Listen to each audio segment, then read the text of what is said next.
নমস্কার, জয় শ্রীকৃষ্ণ, রাধে রাধে। আজকে সংক্রান্তি, সবার বাড়িতে পিঠা পায়েস হচ্ছে। পাটালি গুড় দিয়ে কাইটা করা হয়ে গেছে, নারকেলেরই। পাটিসাপটার মধ্যে যে পুর দেবো সেই পুরটা হয়ে গেছে। তেল তাওয়া গরম হচ্ছে, এখানে কাই খোলা হয়ে গেছে। কি কি দিয়েছো দিদি? আমাদের কি বলে, চাটগুলোর গুঁড়া আছে, ময়দা আছে, সুজি আছে, চিনি আছে, দুধ আছে। আচ্ছা, কাইটা হয়ে গেলেই কাজ করো, পাটিসাপটাটা বানানো হবে।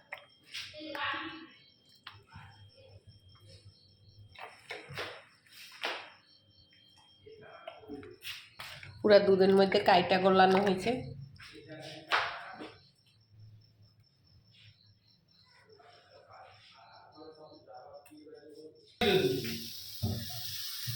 হাঁস পিঠা দিয়েছি।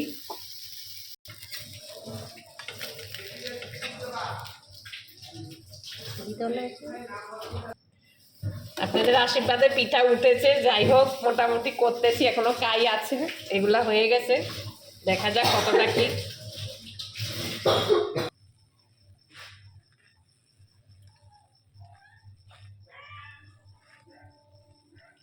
এই সংক্রান্তি দিয়ে অন্য খাবার, অন্য পিঠার থেকে এই পাটিসাপটা পিঠাটাই বাচ্চারা ভালো খায় সবাই, তেলে পিঠার থেকেও। কেন বলুন তো?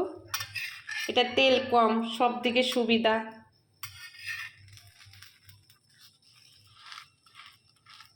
তেল লাগে না, জাস্ট কাইটাকে যখন এটাকে তৈরি করা হয় ওইটাকে একটুখানি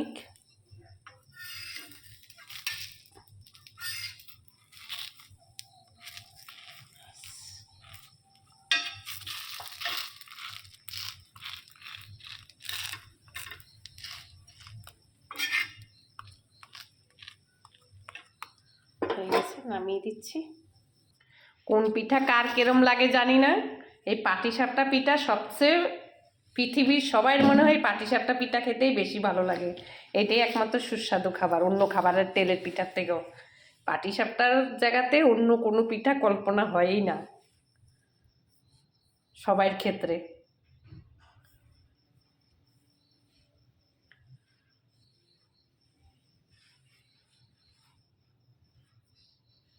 ভালো হচ্ছে, সুন্দর হচ্ছে। কেমন হয়েছে পিঠাগুলো? ভালো, ভালো হয়েছে। কি কমতি আছে বলো? কোনো কিছু কমতি নেই, যেটা দেখলাম কোনো কিছু কমতি নেই, সুন্দর হচ্ছে, ঠিক আছে, সব পারফেক্ট আছে। নারকেল, গুড়, চিনি, চিনি। ঠিক আছে। আসলে ও তো জানে না কি কি দেওয়া হয়েছে, ওর খাওয়ার দরকার, মোট কথা খাওয়ার, আর কিছু না।